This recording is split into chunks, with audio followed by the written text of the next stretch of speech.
Welcome to Coffee and Tarot with Mama T. My name is Teresa, and I am welcoming in my Gemini friends and Spirit for a reading for the month of November and Samhain time. I am hopeful that you are enjoying Samhain season so far. It is upon us, and this is a wonderful time of year to rest and reflect, to retreat into our homes and into our own hearts, and to take the advice of trees. Trees are showing us that their leaves have gotten heavy. They have become somewhat of a burden to them, and they are letting them go. And that way they can focus their energy. Sorry, I've got a hair here. Focus their energy in on their roots and what is going to sustain them through the winter time. And that is what the magic of this season offers to us as well. And so I am hoping that this reading that I have here for you will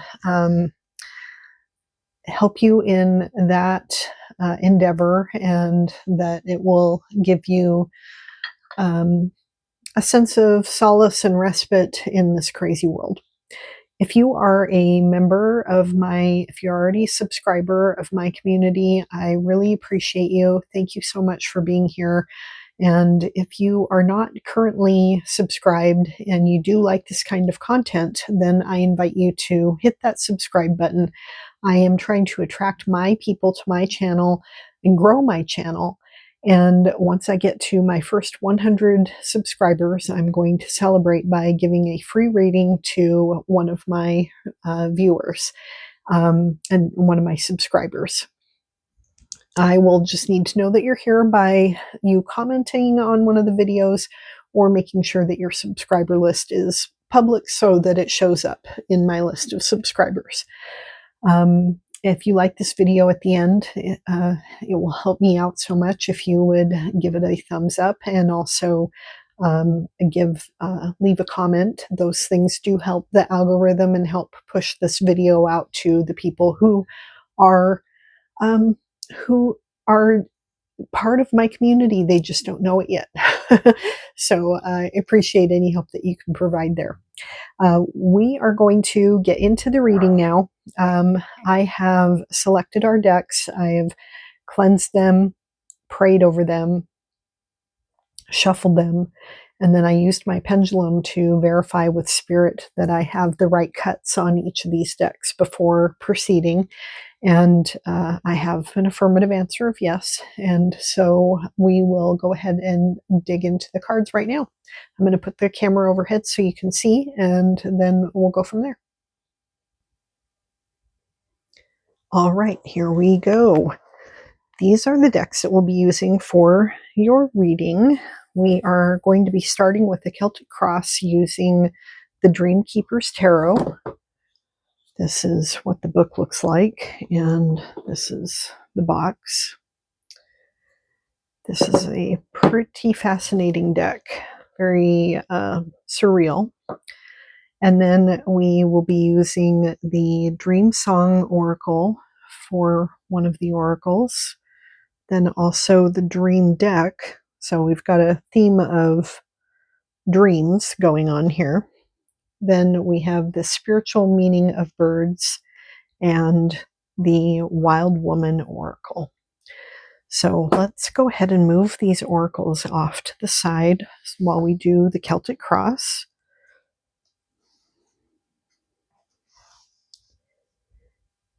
Okay.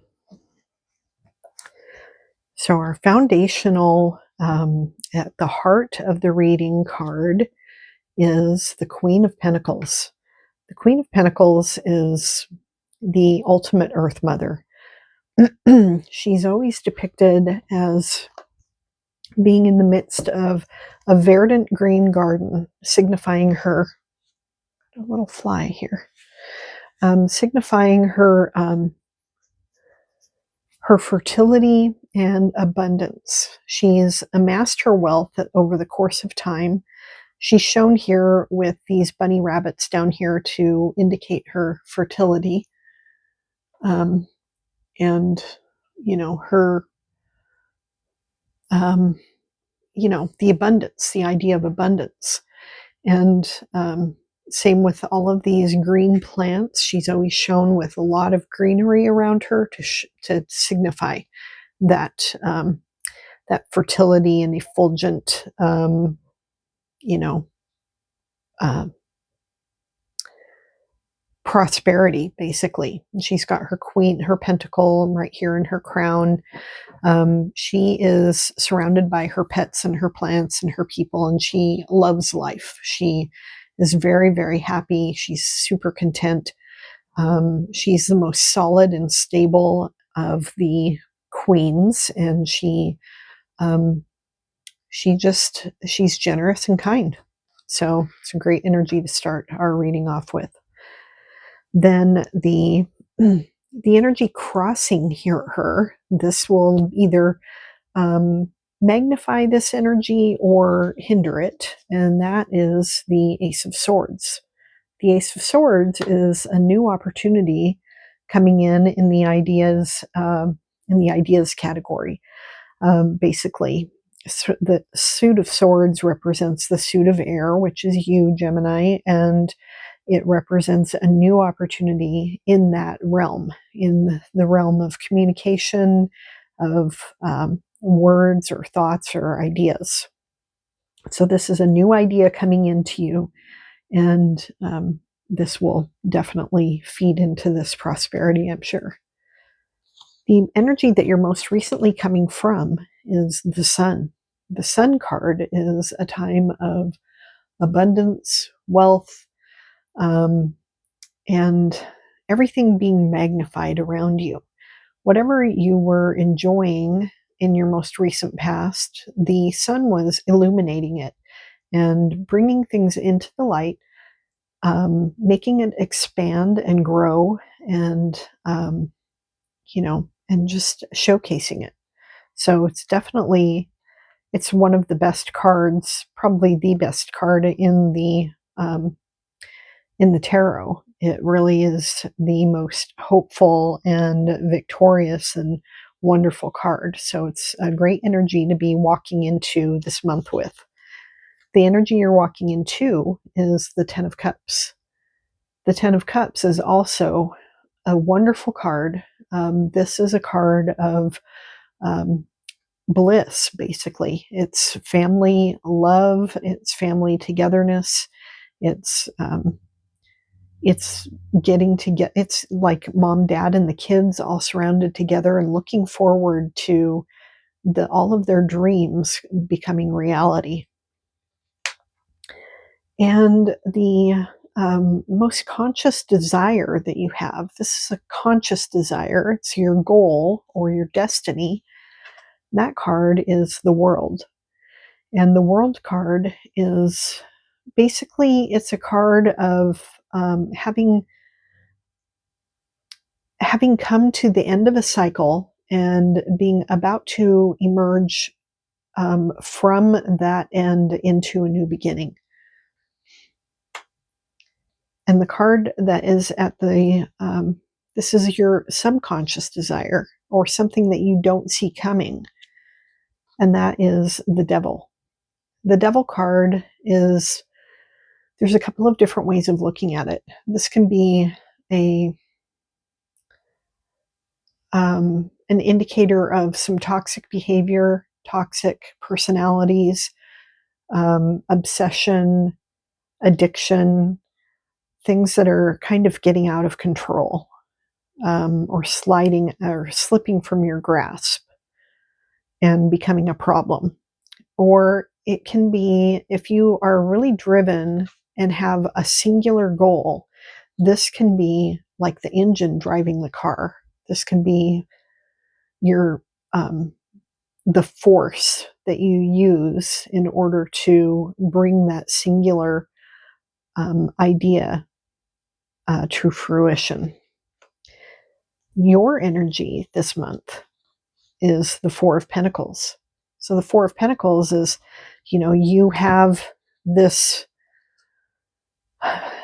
energy of the sun that you walked into this month with. Your desire is for the fulfillment, the culmination of a project or a process or a phase of your life.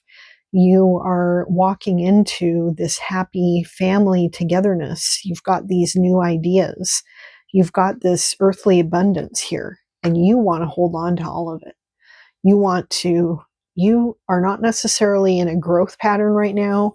You don't want to take any risks. You are wanting to hold close what you have achieved thus far.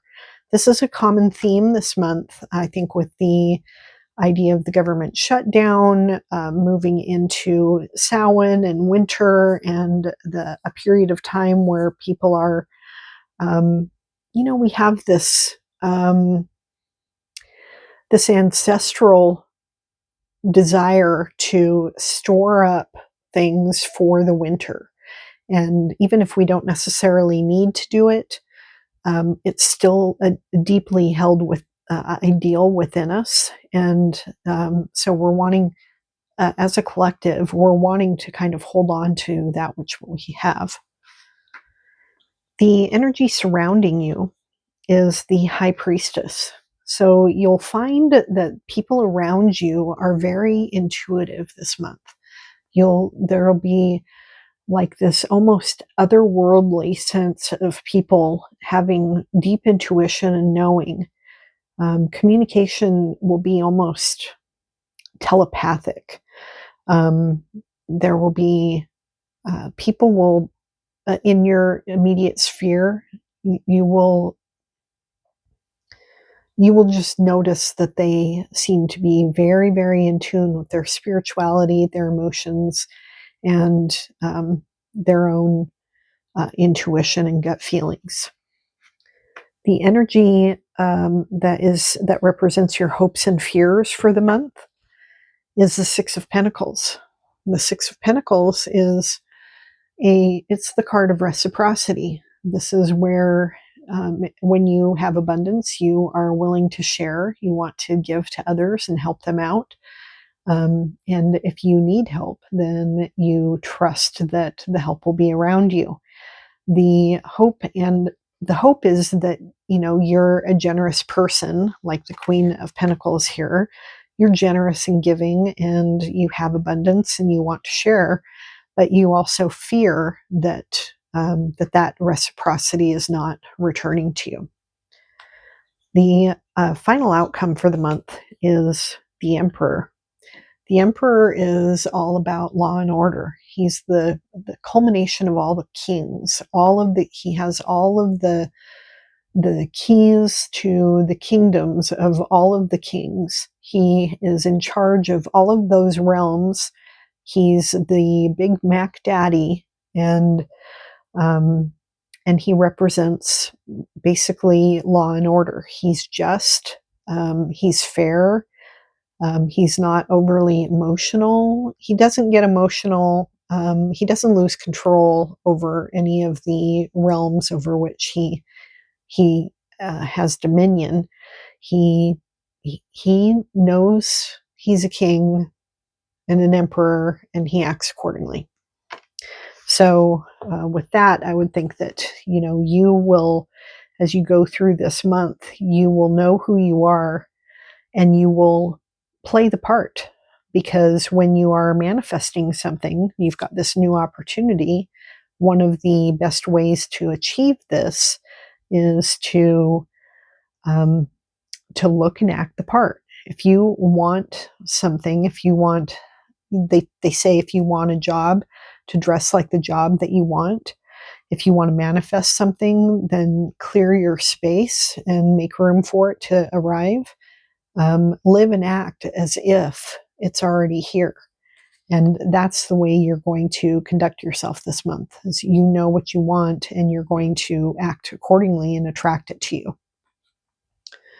Okay, powerful month it looks like. Let's move into the oracles and see what they have to say for you. We'll start with the Dream Song Oracle, since it's right up here in the corner. And the card that you get here is Brave the Journey. It shows this woman with her head in the clouds, but her feet are on the earth. She's holding a wand. She's got a bird on her arm, a bird on her shoulder. Looks like she's got a small knapsack.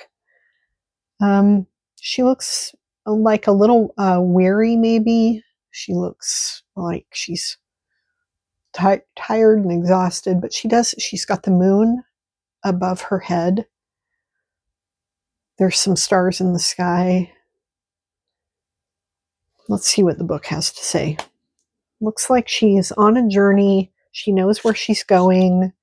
She has a dream, which might be represented by the clouds, but she's also got her feet on the ground. 24. Let's see what it says. Now is the time to journey. Say yes, explore. It's time to travel, adventure, and it's time for travel, adventure, and the unknown. You travel not to discover new places, but to meet the new you created while experiencing those places.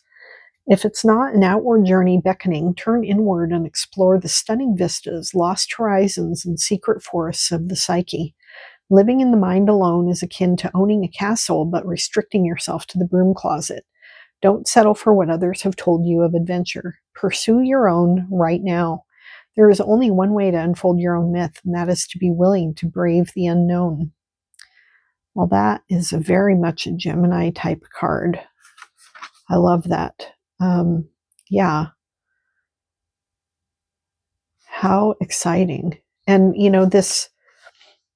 the inward exploration, the stunning vistas, lost horizons, and secret forests of your psyche, exploring all of that during this time of the year is basically what this year is all about. It's so good to be able to do that. But also, as this card suggests, it's a good time to, have the adventure that you wish to have.